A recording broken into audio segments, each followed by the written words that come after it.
Pessoal, só 15 minutinhos para a gente encerrar. Nós já começamos a discutir isso, né, em outros momentos.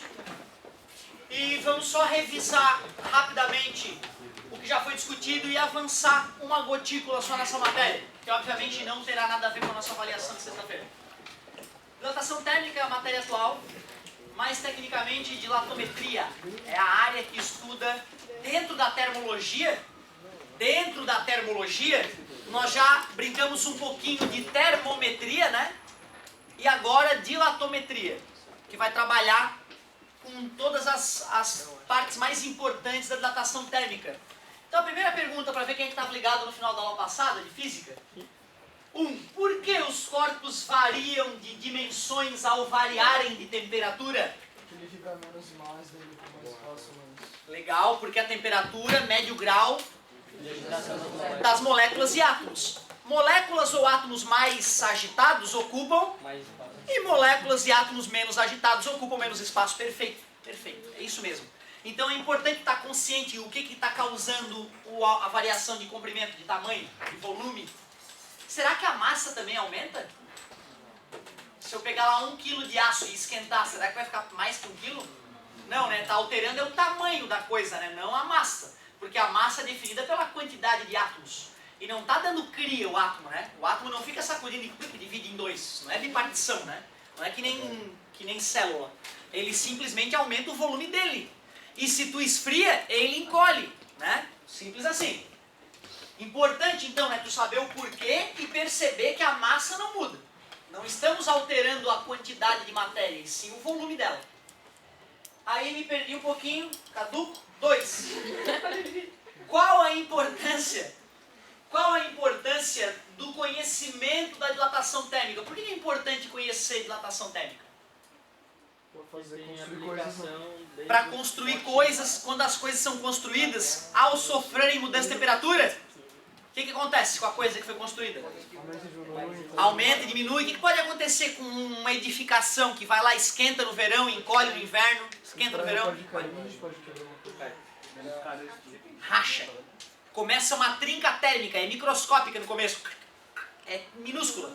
Mas pode ser algo que, com o passar dos anos, pode gerar uma fadiga, né, térmica e aí romper e matar as pessoas. E tu vê, não foi assim, que legal, existe a dilatação. Que bom, vai dar para salvar a vida das pessoas. Não, as pessoas começam a morrer e aí alguém tenta descobrir por que morreu, por que caiu a ponte, por que o navio afundou. E descobre que na verdade ao sofrer mudanças de temperatura, uma trinca se formou e aí posteriormente rompeu o material. Então é de suma importância. A minha preocupação não é que os azulejos da cozinha parem de desgrudar. Isso é uma coisa idiota, que na minha cozinha aconteceu, não sei se na tua. Porque o cara que está muitos anos já assentando azulejo, ele não compra mais aquilo que tem lá na tua página 19. Sabe aquele negocinho de plástico lá naquela foto? Ó? Aquilo ali é um espaçador que a gente coloca entre os azulejos para garantir que a gente esteja respeitando o espaço entre eles. Para que após as dilatações térmicas ocorrerem, os azulejos não se encostem um no outro, não empurrem um para o lado, né? Empurrar os azulejos da posição original que ele foi colado na parede, e aí a argamassa vai ceder e começa a descolar os azulejos, né? Isso é muito característico. A maioria das vezes o cara coloca a culpa na argamassa, no azulejo, mas pode ter sido culpa do cara que colocou o azulejo na parede, simplesmente porque não usou o espaçamento adequado. Já viram falar? Alguém já passeou de trem? Já perceberam que tem um barulhinho chato, né, quando o cara passeia de trem, né? Principalmente se é o mais antigo, né? O que é aquele barulhinho? O que será que existe aquilo? É a roda do trem passando na junção entre dois trilhos, porque os trilhos não são encostados. Por que os trilhos do trem não são encostados um no outro? Perfeito. Imagina, um engenheiro norte-americano, ao projetar uma estrada férrea norte-americana, lá ele projetou que, qual foi o verão mais quente que deu aqui? Deu 40 graus. Então eu vou projetar para 45. Só que teve um verão bizarro que deu 46 graus. A estrada toda foi destruída pela dilatação térmica. A estrada era retinha, bonitinha, né? Ficou tudo torto, cara. Os dormentes foram deslocados, milhões de prejuízo. Né? Tu imagina o povo que era alimentado por essa ferrovia e do dia para a noite a ferrovia quebrou. Imagina quantos anos para recuperar um povoado desse que fica isolado por um erro bobo desse.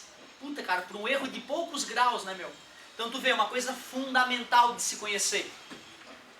O próprio avião, não sei se vocês sabem, mas a turbina de um avião, aquelas pazinhas que ficam girando no interior da turbina, elas aquecem uma barbaridade durante o voo. E elas crescem. Se o engenheiro não calculasse esse crescimento, durante o voo a pá encostaria na fuselagem da turbina e a turbina pararia de funcionar em pleno voo. Ou seja, a turbina de um avião só é possível após o conhecimento das dilatações térmicas. Vocês já ouviram falar num acidente da Challenger? Os Estados Unidos uma vez foi lançar um foguete. Tinha, não sei, acho que 8 astronautas, tinha uma professora, inclusive, do primário norte-americano que participava junto desse lançamento. E, pô, o lançamento de um foguete, né, cara, é uma coisa que junta... O mundo todo fica observando aquela coisa, né? Te contei o que aconteceu no dia do lançamento? Tava 5 graus mais frio do que o esperado. Cara, e tem assim, ó, um exército de engenheiros, cada um cuidando de um parafuso, cada um cuidando de um equipamento da nave, para ver se vai tudo funcionar. No dia do lançamento eles já estavam atrasados, eu acho que alguns dias, por mau tempo. Naquele dia estava um dia bonito, bom para lançar um foguete, só que estava 5 graus mais frio. Um engenheiro liga para o outro, liga para o cara da turbina, liga para o cara do foguete, liga para o cara do circuito elétrico, liga para o cara do não sei o que, e todos dando aval. Não, pode lançar, pode lançar. E os caras dos foguetes ficaram meio cabreiro. Porra, nós projetando essa merda para 5 graus mais quente, hein? Não, tá tudo ok, vai dar tudo certo. Já tivemos não sei quantos milhões de prejuízo nesses últimos dias de atraso, vamos lançar hoje, para não ter mais prejuízo. A borrachinha, cara, que veda o tubo de combustível, com a vibração do lançamento, por estar 5 graus mais frio, ficou um pouco menor e um pouco mais rígida do que deveria. E aí vazou nitrogênio líquido. Bum! $1 bilhão pelos ares. $1 bilhão queimados ao vivo pelo mundo todo. 8 vidas perdidas, que obviamente é o mais grave. 20 anos, 2 décadas de atraso tecnológico. Porque tinham experimentos muito importantes para ser realizado nesse fatídico dia. Se eu não me engano foi em 86 que isso aconteceu, não tenho certeza da data. Então tu vê que bizarro, né, cara? A dilatação térmica já deu pau até na NASA, cara. Até os caras da NASA já mataram gente porque não acreditaram o suficiente nos perigos da dilatação, não, né? Na contração térmica, né? E já citei outras situações, né?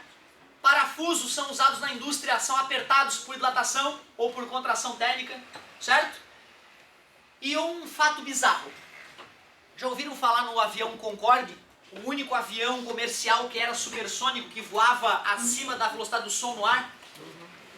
Esse avião, contei, né?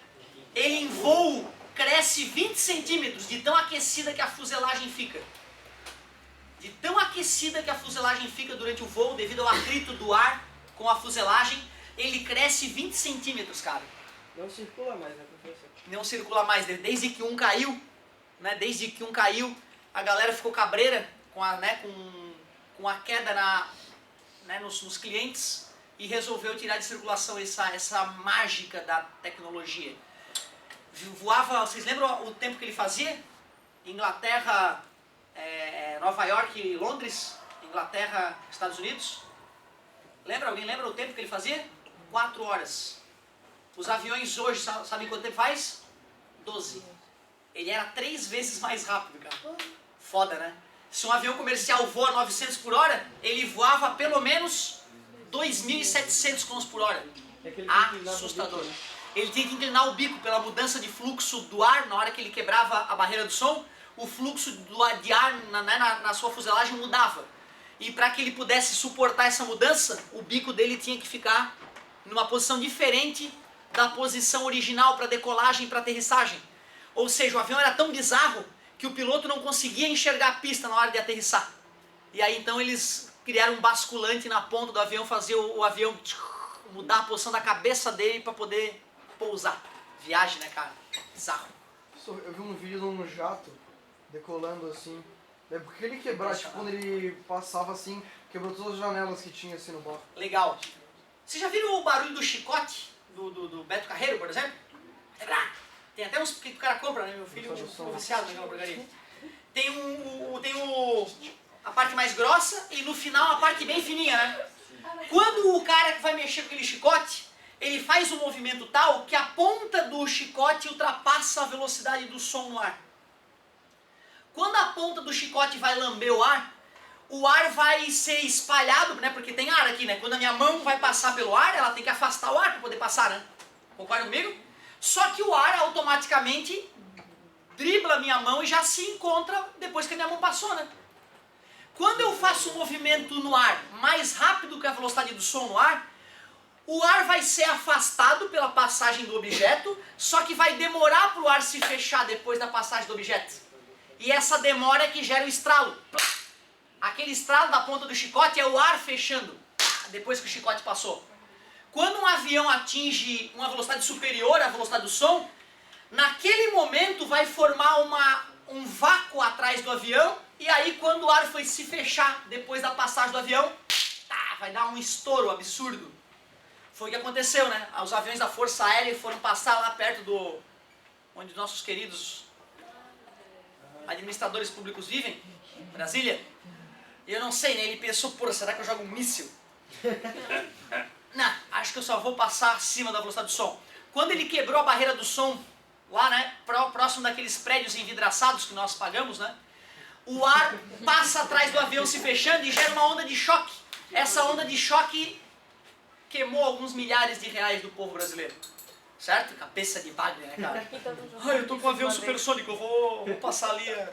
Mas deve dar um cagaço nos caras, pelo menos, né? Fala, não.